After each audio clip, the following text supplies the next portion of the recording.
From Wish TV and the All Indiana Podcast Network, this is the News 8 Daily 8 Podcast, a Wish TV News 8 update. Hi, this is Hannah Mordeau, and this is your News 8 Daily for Monday, April 28th. And it's going to be a really nice day ahead, mostly sunny, going to be very warm. We're going to get into the low 80s, but this is going to be your pick of the week when it comes to the weather. We kind of get a little worse for Tuesday. We have severe weather possibilities on Tuesday and then rain mostly the rest of the week. New on Daybreak, police are urging people to buckle up after a deadly crash on the Far East Side. Officers say a man and a girl were ejected from a vehicle after it flipped several times at around 11:30 last night near East 18th Street and North Post Road. We don't know the girl's age, but police say she is seriously injured and the man died. Investigators say their car crossed the middle lane, struck another vehicle, and flipped several times. Then officers found the pair laying in the road. While there was a lot of damage to the vehicle, including the engine coming out of the vehicle, the passenger compartment of the vehicle is relatively in decent shape and the airbags did go off. But without wearing seatbelts, unfortunately, both the driver and the passenger were ejected from the vehicle. Police have not released the identities of the driver or the passenger. Some ministers are blasting Lieutenant Governor Micah Beckwith for comments about a notorious part of American history. Beckwith posted a video last week about the 3/5 compromise from the Constitutional Convention. News 8's Hernan Gutierrez shows us what local clergy members want from Beckwith and Governor Mike Braun. Lieutenant Governor Micah Beckwith posted a video on social media calling the 3/5 compromise a great move. Comments some black faith leaders consider racist. He was trying to support his base, demonstrating that he is a racist to them, and we receive it that way. Lieutenant Governor Micah Beckwith is under fire for this video in which he says the 3/5 compromise did not discriminate against black people held as slaves in the United States. This was a great move by the North to make sure that slavery would be eradicated in our nation. They think the 3/5 compromise was something that was a scourge on black people. That's not what it was. Reverend David Green and the group Concerned Clergy of Indianapolis say Beckwith's remarks are offensive and historically inaccurate. It's appalling that someone who calls himself a youth pastor would be saying to anybody that's 3/5 of a person is appropriate. Dr. Clarissa Myrick Harris White, an historian with Morehouse College in Atlanta, says the 3/5 compromise codified the institution of slavery into the U.S. Constitution. It wasn't a move to eradicate it. The slave states actually had more representation. And because they had more representation, that means that they had more power. So it was about gaining power in the governing of the new country. She believes Beckwith's messaging is unprecedented from someone in government, which could fuel more discrimination. It creates a false narrative. It's scary stuff. In previous periods of our history, there was at least an acknowledgement that there was discrimination, that there was racism. It's a message echoed by Green, who's calling on Governor Mike Braun to step in. We need a public apology from the lieutenant governor. We need statements from our governor saying, yeah, I do support diversity. I'm not a racist. News 8 has reached out to Micah Beckwith and Governor Mike Braun's offices. They have not responded to our requests for comment. I'm Hernan Gutierrez for Wish TV and WishTV.com. iTeammate will press for more information today about 2 shootings by local law enforcement officers. The more recent happened last night in Lawrence, near 47th and Richard. Police at the scene tell us it started with a call that someone had a gun. It ended with gunfire between police and the person. Investigators are not releasing the person's name at this point, but are calling them a suspect. Police are not saying what led to the gunfire. The officer tells us that the wounded person is stable and no officers are hurt. A man is dead after a shooting by a deputy in Grant County. State police say authorities went to a home in Marion on a call that someone had hurt himself with a knife. Police say they found Derek Morgan bleeding from his neck. They say he ignored their commands and charged at a deputy. The deputy fired, killing him. State police say the deputy is now on administrative leave, which is standard procedure. Switching gears to basketball and Pacers watch, Indiana is 1 win away from taking the opening round of the playoffs, and the Pacers never trailed last night in Milwaukee. Miles Turner with 23 led a very balanced attack. 129-103 was the final, as Indiana now leads the series 3-1. The win means the Pacers have a chance tomorrow to knock the Bucks out of the playoffs for a second straight year. News 8's Andrew Chernoff is in Milwaukee this morning. He was at last night's game, and what a night it was. What a night indeed. And I'll tell you what, the Indiana Pacers last night, I think, were feeling a little upset about what happened on Friday in Game 3.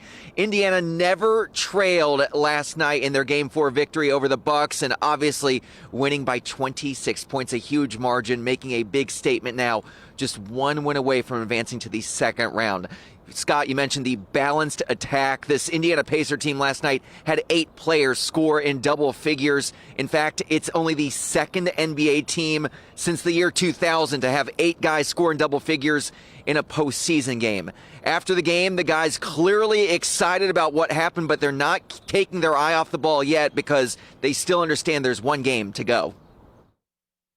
We're the kind of team that needs a lot of heroes. That's the way we're built. We're built on depth. We're built on camaraderie, a connected spirit. We were more connected tonight. We needed to be. I thought we responded the right way today.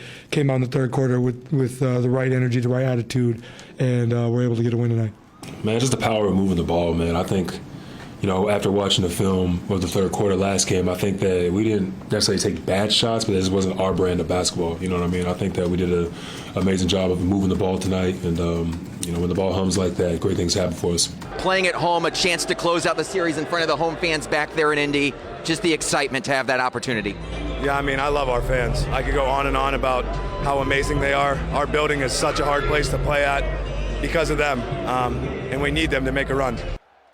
Yes, the TJ McConnell there talking with him right after the game, going one-on-one with him on the court, and he's excited to be going back to Gainbridge Fieldhouse. So are all the Pacers to go back to Gainbridge Fieldhouse. This place has not been a good spot for the Indiana Pacers behind me. Heading into last night, the Pacers were just 3-15 all-time in Pfizer Forum, so the fewer games they can play in this building, the better, and obviously Indiana knows how to win back there in Indy. Well, the Pacers tried to advance in the postseason. The Indiana Fever opened training camp, and the Fever's regular season is just around the corner. Only 5 players from last year's playoff team are back this year. There's also a new front office and new head coach, Stephanie White. She's back with the team a decade after leading the Fever for 1 season. Leah Boston says the day one atmosphere is promising. It was great. I think the energy was high. It was great to get in the gym and have everyone under the same roof working together. Super fun, great energy, and we were hitting a lot of shots. The Fever open preseason play at home this Saturday against the Washington Mystics. New on Daybreak, the Vatican says the conclave to choose the next pope will start Wednesday next week, May 7th. The church has closed the Sistine Chapel to visitors to prepare it for the process in which the cardinals will elect the next leader of the Catholic Church. Weekend services for Pope Francis included a funeral in St. Peter's Square that brought in world leaders and hundreds of thousands of other visitors. Now let's go to Jane King with your business headlines at the New York Stock Exchange, and she starts with a story on salmonella involving a new move from the USDA. So the Agriculture Department axed a Biden-era proposal to limit salmonella levels in raw chicken and turkey products as an effort to reduce food poisoning. But the agency said it received more than 7,000 comments about the proposed rule, which it withdrew after concluding it would have imposed an overwhelming burden on small poultry producers and processors. Now, food safety experts criticize this. They say that this is a move that would not protect the public, but the USDA says they believe that the measures that they have in place will be able to prevent foodborne illnesses. Well, Chinese fast fashion giant Shein Group raised U.S. prices of products from dresses to kitchenware ahead of the imminent tariffs on small parcels. The average price for the top 100 products in beauty and health increased by 51%. Now, for home and kitchen products and toys, the average jump was 30%, but there was a massive 377% increase in the price of a 10-piece set of kitchen towels. Women's clothing, the average rise was 8%. JP Morgan Chase and Citigroup are stockpiling cash to cover future losses. Synchrony Financial is embracing stricter lending standards, and U.S. Bancorp is marketing more to wealthier customers. So all of this in response or in kind of a preemptive mood as some of these financial companies think we could be headed for a slowdown. Now, consumer spending does remain strong overall, but there are some signs of distress, such as rising delinquencies. And LinkedIn's latest workforce confidence survey shows more than half of U.S. job seekers have been on the hunt for 6 months or longer. Workers in certain jobs, though, have been searching for half that time. Sales professionals looks like are having an easier time finding jobs. So they say they've been looking for 3 months or less. That's followed by program and project managers and researchers. 2/3 of job searchers, though, in marketing say they have been looking for 6 months already. Well, stocks had a positive week last week. We're still on track for a down month of April, though. We're way off the lows that we saw mid-month.